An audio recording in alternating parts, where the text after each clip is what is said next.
Hoy continuamos con la exposición secuencial del Evangelio de Juan y nos estamos deteniendo en el capítulo 9, un capítulo donde se relata cómo Jesús da vista a un hombre que había nacido completamente ciego. Y vamos buscando ese capítulo mientras vamos dando la introducción a este texto.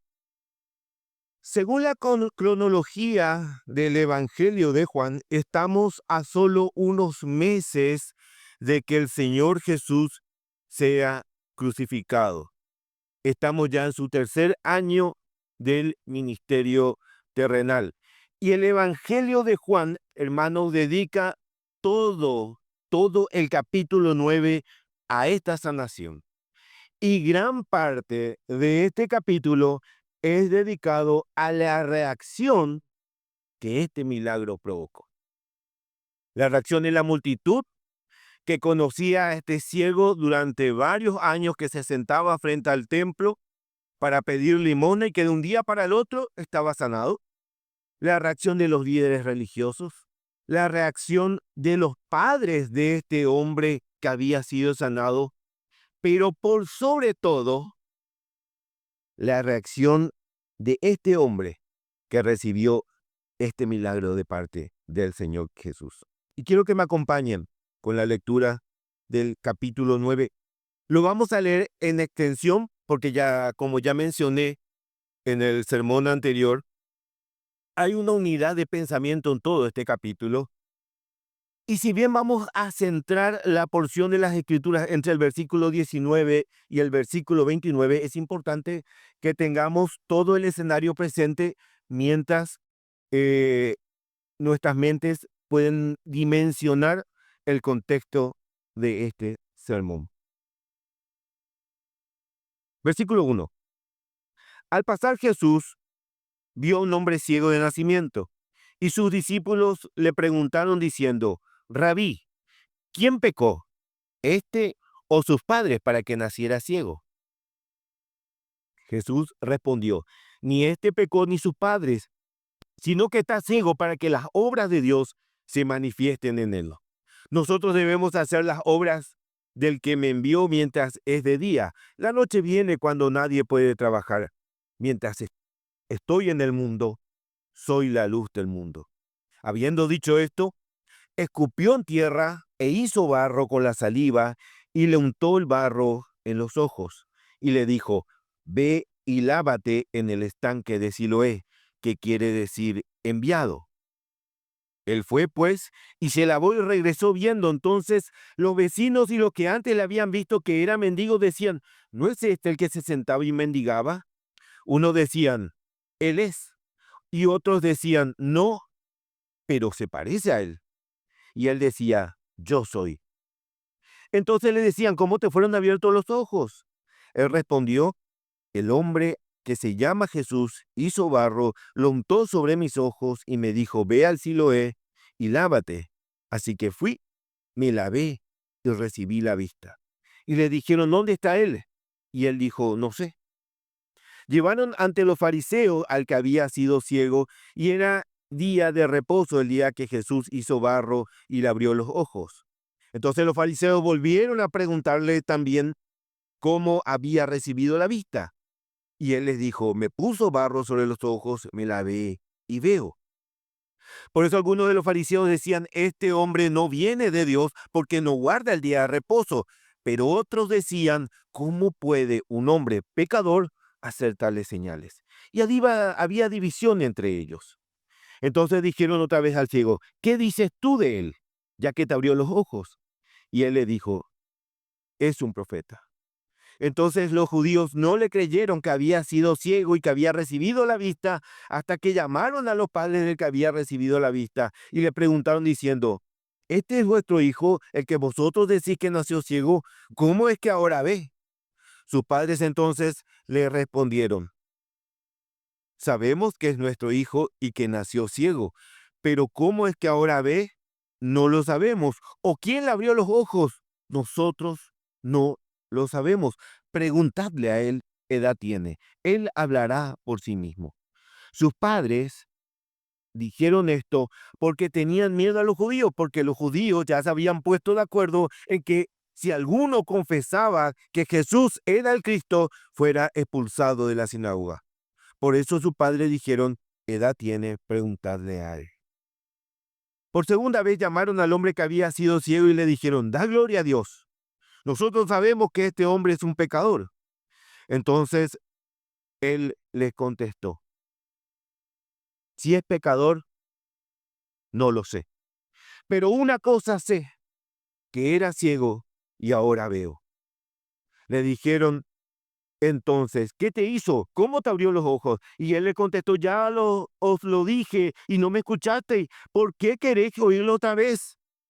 ¿Es que también vosotros queréis haceros discípulos suyos? Entonces lo insultaron y le dijeron: tú eres discípulo de este hombre, pero nosotros somos discípulos de Moisés. Nosotros sabemos que Dios habló a Moisés, pero en cuanto a este, no sabemos de dónde es. Entonces el hombre les dijo: pues en esto hay algo asombroso, que vosotros no sepáis de dónde es. Y sin embargo, a mí me abrió los ojos. Sabemos que Dios no oye a los pecadores, pero si alguien teme a Dios y hace su voluntad, a este oye. Desde el principio jamás se oyó decir que alguien abriera los ojos a un ciego de nacimiento. Si éste no viniera de Dios, no podría hacer nada. Respondieron ellos y le dijeron: tú naciste enteramente en pecado y nos enseñas a nosotros. Y lo echaron fuera. Jesús oyó decir que lo habían echado fuera y hallándolo, le dijo: ¿crees tú en el Hijo del Hombre? Él respondió y dijo: ¿quién es, Señor, para que yo crea en él? Jesús le dijo: pues tú le has visto, y el que habla contigo es. Él entonces dijo: Señor, creo, y le adoró. Y Jesús dijo: yo vine a este mundo para juicio, para que los que no ven, vean, y para los que ven, se vuelvan ciegos. Y algunos de los fariseos que estaban con él oyendo esto, le dijeron: ¿acaso nosotros también somos ciegos? Jesús le dijo: si fuerais ciegos, no tendríais pecado. Pero ahora que decís: vemos, vuestro pecado permanece. Amén a la palabra del Señor. Hermanos, este es un milagro que ocurre de manera única. Es la primera vez que Jesús utiliza elementos externos para traer un milagro de sanidad a un hombre. Es la primera vez que usa barro y saliva, un elemento externo, para traer sanidad a un hombre. En otros milagros relatados en el Evangelio de Mateo, Jesús escupe en el ojo de un ciego o simplemente declaraba el milagro y el milagro era. O en otros casos ponía las manos sobre el enfermo y lo sanaba. Pero en este caso, en esta ocasión, utilizó barro. Y hay una serie de figuras que Juan está tratando de evidenciar en este texto. El evangelista resalta que utilizó barro y lo untó con su saliva y lo puso sobre los ojos del ciego y lo envió a lavarse en el estanque de Siloé. Y acá resalta la traducción del nombre de este estanque: es enviado. Y es como si fuera un resumen de la condición del ser humano, que está ciego, que está sucio, pero cuando es enviado a lavarse en el Siloé, puede ver y es limpio. Hay como una ilustración muy poderosa que resume todo el Evangelio en este capítulo. También es la única vez que se menciona en los Evangelios que alguien es sanado de una enfermedad congénita, una enfermedad de nacimiento. Es la primera vez. En el paralítico de Betesda, capítulos anteriores, se habla de que el hombre llevaba 38 años postrado, pero no dice que fue de nacimiento. Este hombre nació ciego. Jamás vio la luz. Su vida entera la pasó en la oscuridad, sin ver el sol, sin ver los colores, sin ver el rostro de sus padres, sin poder salir a correr o jugar con los demás niños. Siempre fue su mundo la oscuridad. Pero no solo eso, él creció sabiendo que era una carga para su familia. Él sabía eso, hermanos. En aquella época no habían planes sociales por parte del Estado, no había una infraestructura para que él se pueda desplazar solo. Ya de adulto, él no podía tener un trabajo para ganarse el sustento de manera digna. Tenía que resignarse a mendigar, porque evidentemente su familia era de escasos recursos.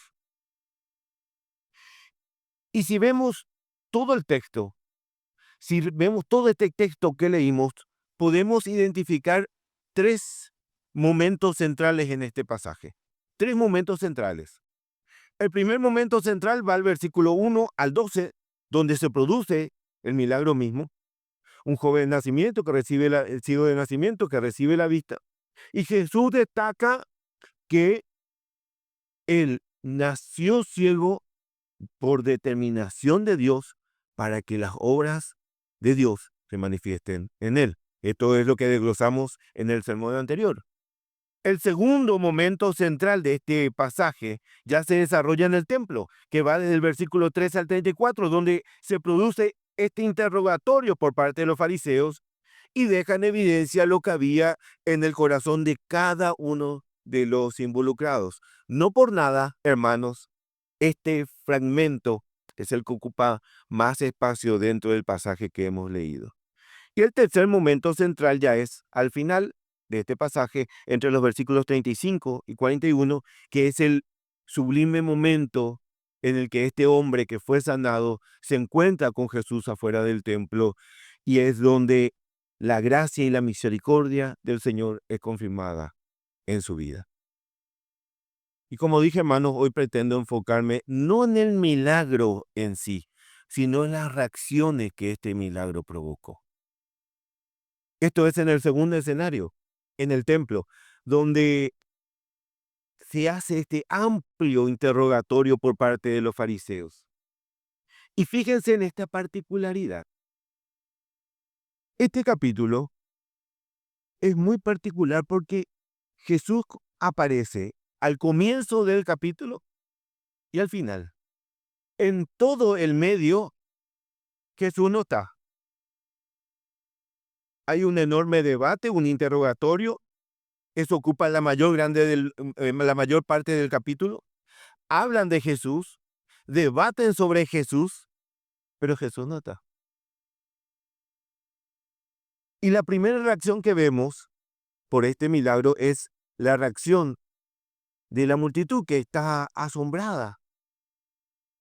Ellos conocen a este ciego que estaba siempre frente al templo y de repente, de un día para el otro, de un momento para el otro, está viendo perfectamente. Esto es en el versículo 8. Entonces los vecinos y los que antes le habían visto que era mendigo decían, ¿no es este el que se sentaba y mendigaba? Unos decían, él es, y otros decían, no, pero se parece a él. Y él decía, yo soy.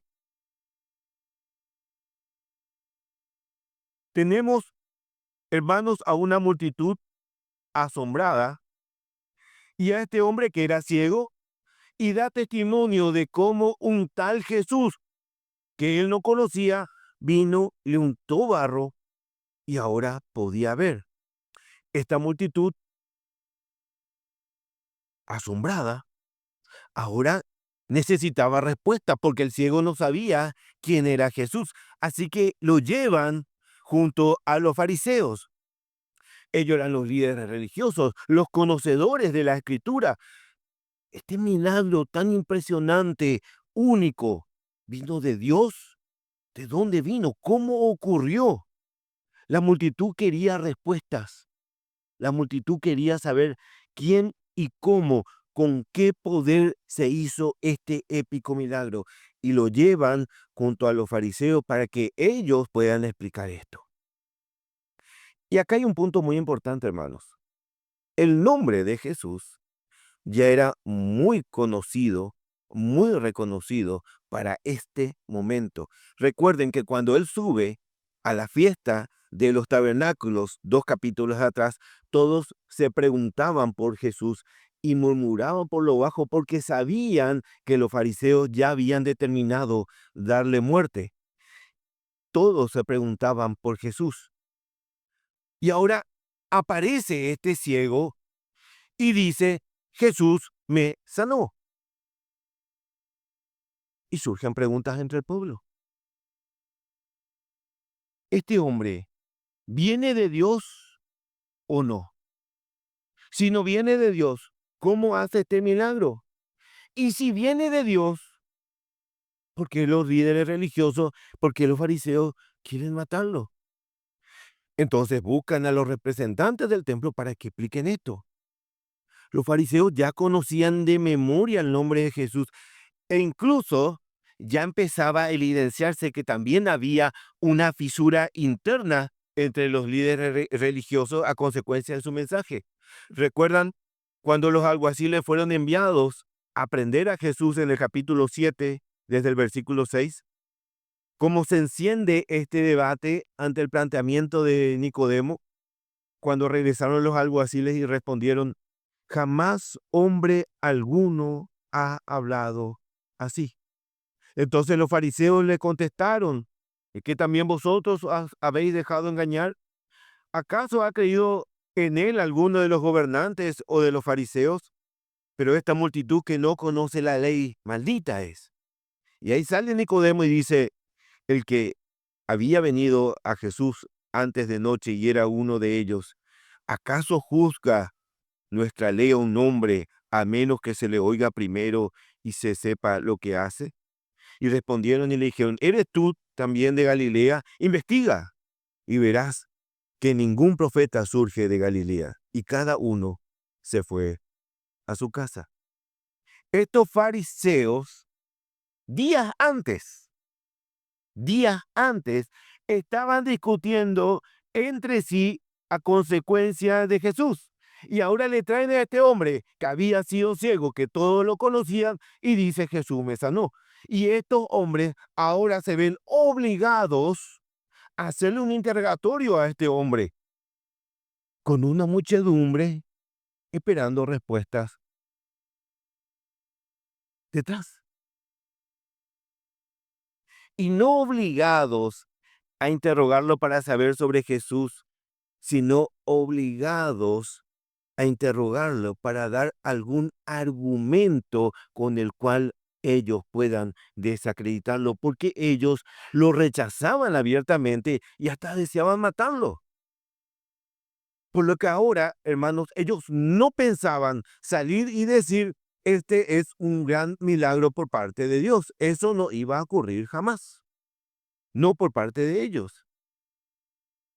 ¿Y qué dice nuestro texto? Dice que le preguntan nuevamente cómo le abrió los ojos, cómo recuperaste la vista. Y por segunda vez, la primera vez fue ante la multitud y ahora ante los fariseos, vuelve a relatar paso a paso cómo es que era ciego y ahora ve.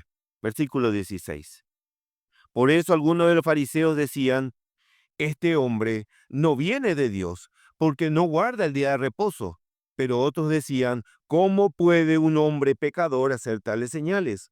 Y había división entre ellos. Nuevamente, hay un debate interno entre los fariseos. Y en el versículo 17 hay una clara evidencia de que no tenían ni idea de cómo iban a proceder. Fíjense lo que le preguntan al que era ciego. Versículo 17. Entonces dijeron otra vez al ciego, ¿qué tú dices de él, ya que te abrió los ojos? Y él dijo, es un profeta. Piensen en esto. Se supone que ellos eran los eruditos en lo relacionado a las cuestiones del Señor. Y el pueblo fue a buscar respuesta de ellos. Pero le preguntan al ciego que fue sanado qué opinaba él. Es como que el médico le pregunta al paciente qué enfermedad pensás que tenés. No tiene sentido. Ellos son los que tenían que tener en claro la respuesta. Y es más, ellos conocían perfectamente la respuesta. Pero ¿saben qué? Su orgullo era más grande que su amor por Dios. ¿Y qué argumentan? Para nosotros, este hombre nunca fue ciego. Es un impostor. Nunca fue ciego. Estuvo todos estos años sentado en la puerta del templo, día tras día, mendigando, pero nunca fue ciego. Entonces, ¿qué hacen? Llaman a sus padres. Pero como dije, no para conocer la verdad a fondo, sino para encontrar el pelo en la lana. Simplemente para eso. Su misión no era conocer la verdad, sino rebuscarse en algún argumento que les permita desacreditar a Jesús a como dé lugar. De eso se trataba todo. Y en este interrogatorio a sus padres y en el del joven es donde quiero centrar el mensaje de hoy. Dos tipos de respuestas diferentes, dos tipos de reacciones diferentes. Versículo 19. Y les preguntaron diciendo, ¿es este vuestro hijo el que vosotros decís que nació ciego? ¿Cómo es que ahora ve? Sus padres entonces le respondieron y dijeron, sabemos que este es nuestro hijo y que nació ciego, pero ¿cómo es que ahora ve? No lo sabemos. ¿O quién le abrió los ojos? Nosotros no lo sabemos. Preguntadle a él, edad tiene, él hablará por sí mismo. Sus padres dijeron esto porque tenían miedo a los judíos, porque los judíos ya se habían puesto de acuerdo que si alguno confesaba que Jesús era el Cristo, fuera expulsado de la sinagoga. Por eso sus padres dijeron, edad tiene, preguntarle a él. Fíjense cómo el evangelista, por inspiración divina, hermanos, no deja lugar a dudas sobre la respuesta y la razón que motivó esa respuesta. Sus padres dijeron esto porque tenían miedo a los judíos, porque los judíos ya se habían puesto de acuerdo que si alguno confesara que Jesús era el Cristo, fuera expulsado de la sinagoga. Por eso sus padres dijeron, edad tiene, preguntarle a él.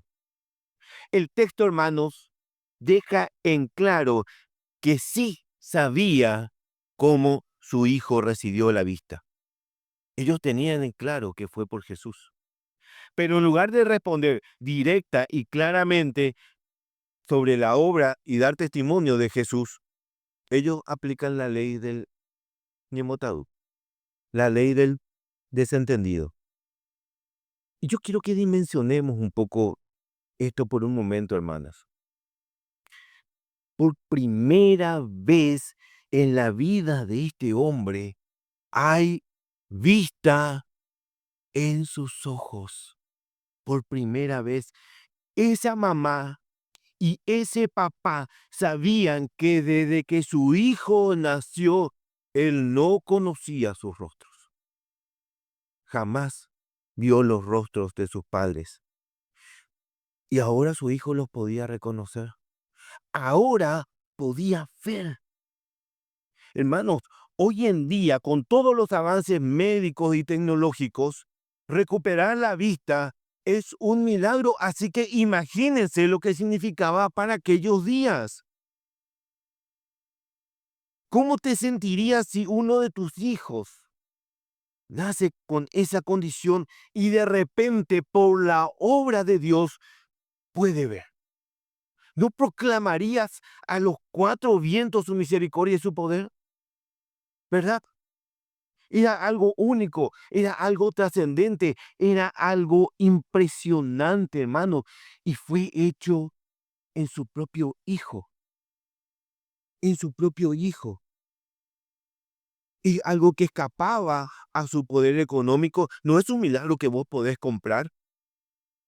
Era algo que escapaba al conocimiento científico, no era que vino un grupo de médicos e intervino sobre sus ojos y pudo recuperar la vista. No, hermanos, su ceguera era irreversible y permanente. Este hombre nació ciego e iba a morir ciego. En este mundo, hermanos, nada iba a poder cambiar eso. Pero hay uno que sí podía y lo hizo. Este joven se encontró con Jesús, o mejor dicho, Jesús buscó a este joven y ahora, de un momento para el otro, podía ver. Pero estos padres decidieron callar por miedo a los judíos, por miedo a los hombres, por miedo a la exclusión social. Porque ser expulsado del templo, hermano, también no solo implicaba dejar de congregarse, dejar de poder ingresar al templo, perder la relación con la religión. Implicaba también que uno se convertía en un paria para la sociedad. Tus vecinos ya no te saludaban, ya no te invitaban a los asados familiares. Ser excluido del templo implicaba que incluso tenía consecuencias económicas. Muchos no te compraban o no te contrataban porque fuiste expulsado del templo. Nadie compraba o vendía con un expulsado. Nadie contrataba a un expulsado. Era rechazado. Era mirado con desprecio, hermanos. El impacto social era enorme, pero más enorme era el milagro que habían recibido por parte de Dios. Y estos hombres, estos padres, decidieron callar este tremendo testimonio, este gran milagro que recibieron. Y digo que recibieron este gran milagro, hermanos, porque el beneficio fue para toda la familia. Este joven, hasta ayer, era una carga. Él no se podía manejar solo. Ahora, él se podía convertir en el sostén para la familia. Estos padres estaban atados a sostener a su hijo de por vida, aún en la vejez, en la etapa en que los padres son sostenidos por sus hijos. Pero ¿cómo iba a poder sostener este pobre hombre con unas cuantas limosnas? ¿Cómo se iba a desplazar? ¿Cómo iba a alimentarse? ¿Cómo iba a atender a sus padres cuando avancen los años y estos dos estén muy ancianos? La vida no solo de este joven cambió, también cambió la vida de sus padres, pero ellos tuvieron, hermanos, más estima por las cosas terrenales que por las cosas de Dios. Ellos le dieron prioridad a quedar bien con los hombres antes que con Dios. Pero aún si descartásemos todo este gran milagro fue hecho a su hijo. Descartemos eso. Y descartemos todos esos beneficios que ahora tenían porque su hijo podía ver. Descartemos eso, hermanos. Descartemos todo. Y pongamos solo el foco en Jesús. Pongamos solo el foco en Jesús.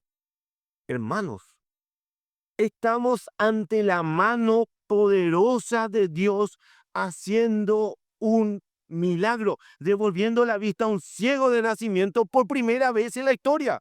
Solo enfocándonos en esto, sus rodillas debían haber caído al suelo y con la vista al cielo haber dado gloria a Dios y reconocer que aquel que Dios utilizó para hacer este gran milagro era nada más y nada menos que el Hijo de Dios, que era el Mesías profetizado por siglos y que ahora estaba proclamando al Padre en medio de su pueblo. Luego de 400 años de silencio, el pueblo estaba viendo su gloria.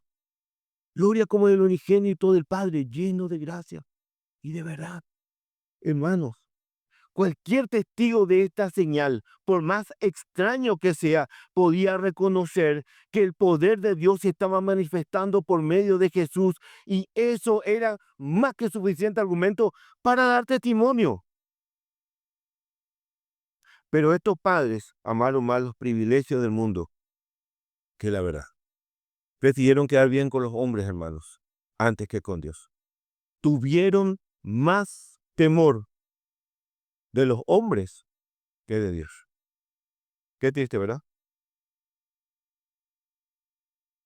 Pero vimos, hermanos, que el pasaje no se queda ahí, porque vuelven a llamar al que era ciego para volver a interrogarlo, buscando algún punto débil dentro de todo su relato. Y en esta respuesta de este hombre sanado es donde podemos ver un durísimo contraste entre las posturas que tuvieron él y sus padres. Versículo 24. Por segunda vez llamaron al hombre que había sido ciego y dijeron: da gloria a Dios. Nosotros sabemos que este hombre es un pecador.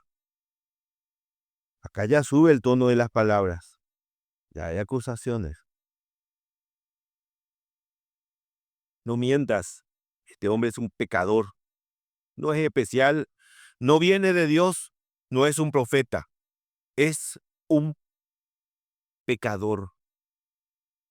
Hay que rebajar la imagen de Jesús ante el pueblo como de lugar. ¿Y sabe qué?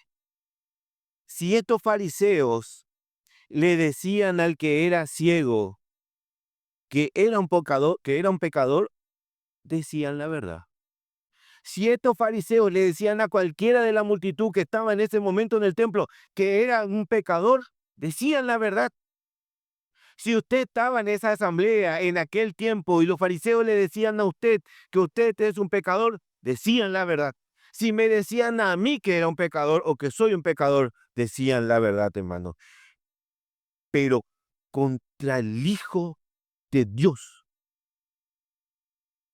decir que era un pecador, no solo era una gran mentira, era una blasfemia aberrante. Una blasfemia aberrante pronunciada por aquellos que decían servir al Dios Altísimo, injuriando de pecado contra aquel que nunca pecó ni se halló maldad en él.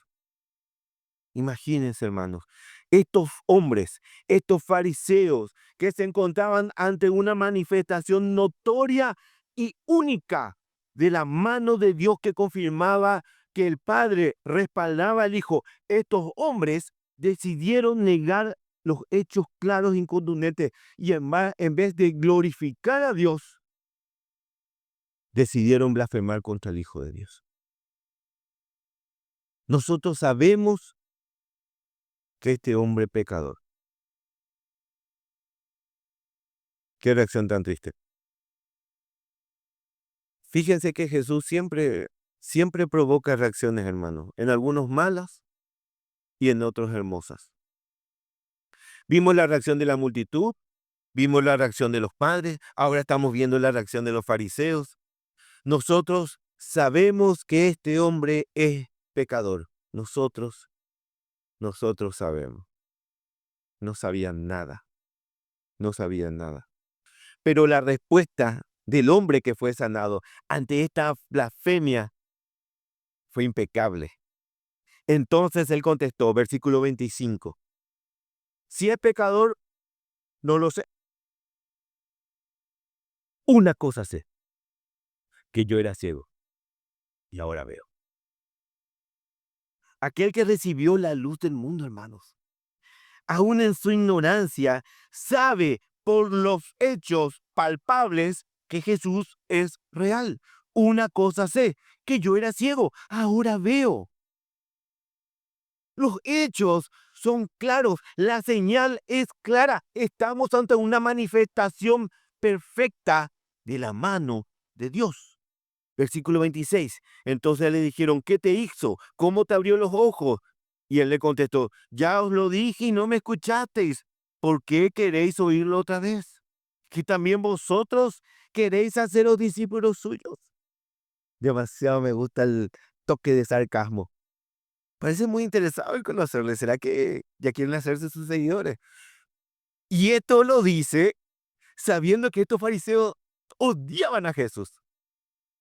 Odiaban a muerte a Jesús. Ni Terminator se animó a tanto. ¿Y cuál fue la reacción? Obvio. ¿Lo insultaron? Como cualquiera que se queda sin argumentos. Versículo 28. Entonces lo insultaron y le dijeron, tú eres discípulo de ese hombre. Amén. Pero nosotros somos discípulos de Moisés.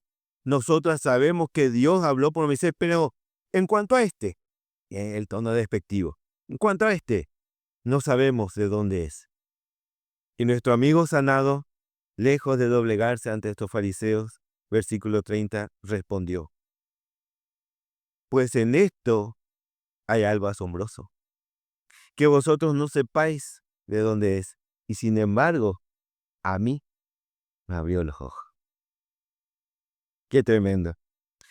Estas palabras, hermanos, se cruzan entre la ceguera física y la ceguera espiritual. Ustedes no saben de dónde es. Y no saben de dónde es porque los que eran ciegos eran ellos. Ellos eran los ciegos. Y a mí me abrió los ojos. No solamente los ojos físicos, hermanos, también los ojos espirituales. ¿Saben? Este hombre que recibió la vista hasta ese momento no sabía quién era Jesús. Él no había visto a Jesús cuando se encontró con él. Era ciego.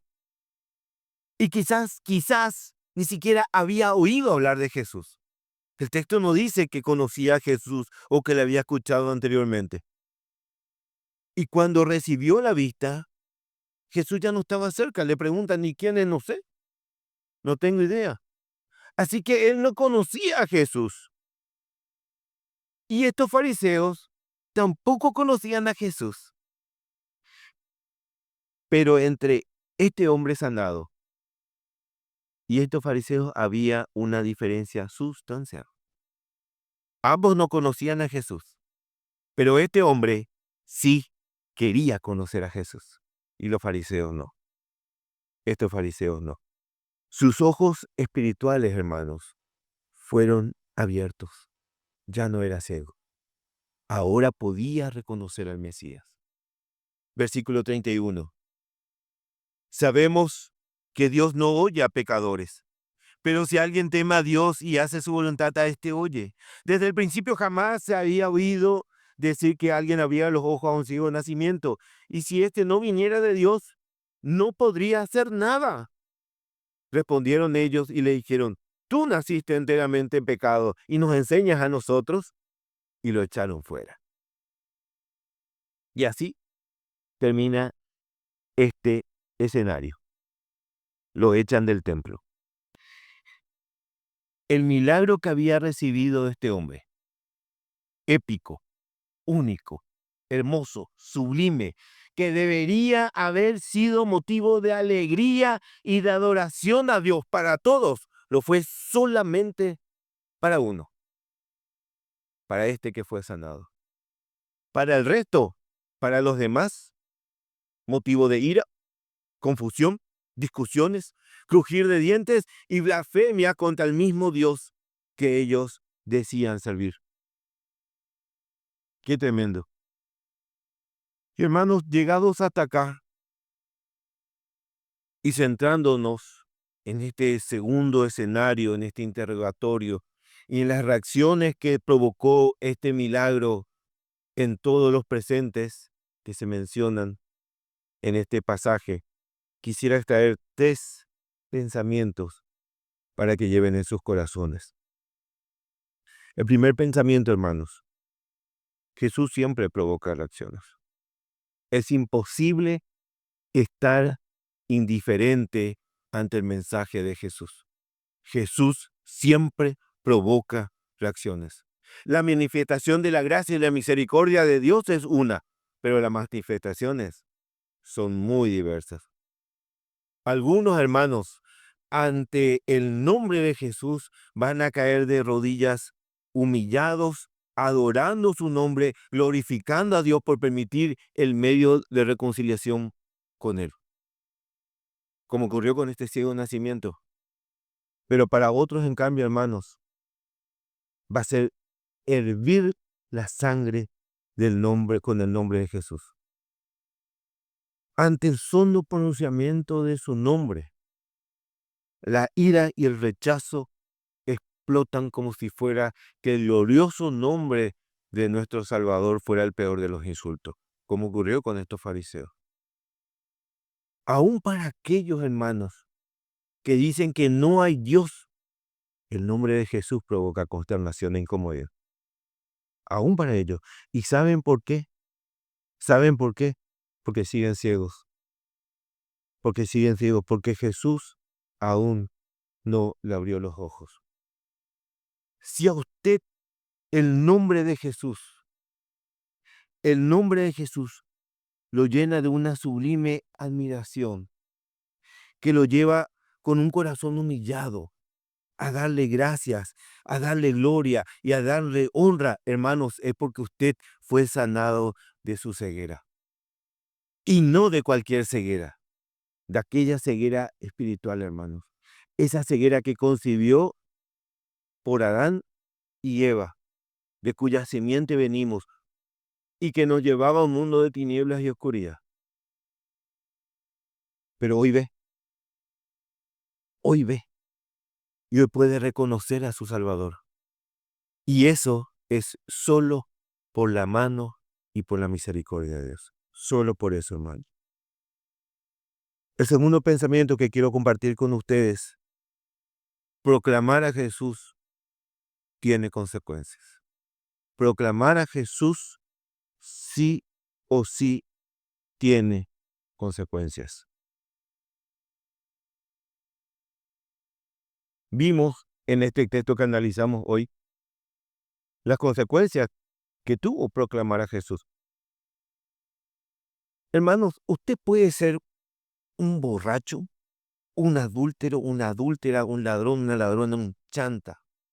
Y al mundo, eso no le va a indignar para nada. Es más, en alguno de sus pecados hasta van a celebrarlo con usted. Le van a aplaudir y le van a alentar. Sin ningún tipo de problema. Como máximo, cuando ven que usted está en esta condición, van a menear la cabeza y van a poner alguna carita de tristeza. Hasta eso.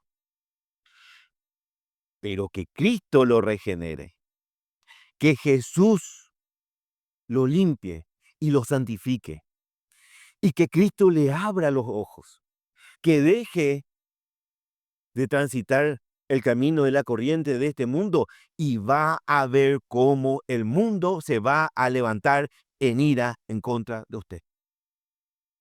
Va a ver, en ningún momento, hermanos, el mundo va a celebrar que su vida haya sido restaurada, que haya cambiado y que proclama a Cristo.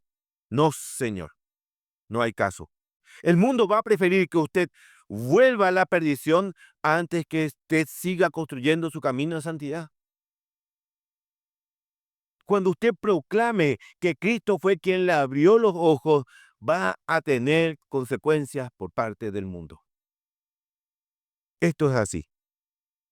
Y ante el rechazo que va a encontrar en el mundo, usted puede tomar el camino de los cobardes, como los padres de este joven que fue sanado, que negaron conocer y dar testimonio de la obra de Dios, o puede tomar el camino del joven sanado y ponerse en pie y proclamar con la voz en alto y firme que Cristo lo salvó, que Cristo lo redimió, que Cristo lo santificó y que ahora vive por Cristo y para Cristo hasta el último día de su vida. Aun cuando lo echen del templo, aun cuando lo echen de su familia, aun cuando proclamando a Cristo pierda su trabajo, nada va a hacer callar nuestro amor por Él. Ese tiene que ser el camino de un verdadero creyente, el camino que un verdadero creyente tiene que tomar. Porque para eso fuimos llamados, hermanos. Para eso fuimos llamados. Y lo que perdemos en este mundo, lo estimamos por basura para servir a Cristo. Amén. Y el tercer y último pensamiento que quiero compartir con ustedes. Nuestros ojos sanados deben mirar en la eternidad. Nuestros ojos sanados deben mirar a la eternidad. Jesús te quitó la ceguera y te dio vista. Y con esos ojos regenerados, ahora te podés ver a vos mismo, podés verte pecador. pero también podés ver a tu Salvador. Y eso es lo maravilloso. Pero ¿sabe qué también puede hacer con esos ojos nuevos? Puede poner su mirada en la eternidad, hermanos. Su vista no debe estar en este mundo. Su vista debe estar puesta en la eternidad. Las cosas pasajeras acá de nada sirven. Colosenses capítulo 3, versículo 1 dice, sabéis pues, si habéis pues resucitado con Cristo, buscad las cosas de arriba, donde Cristo está sentado a la diestra de Dios.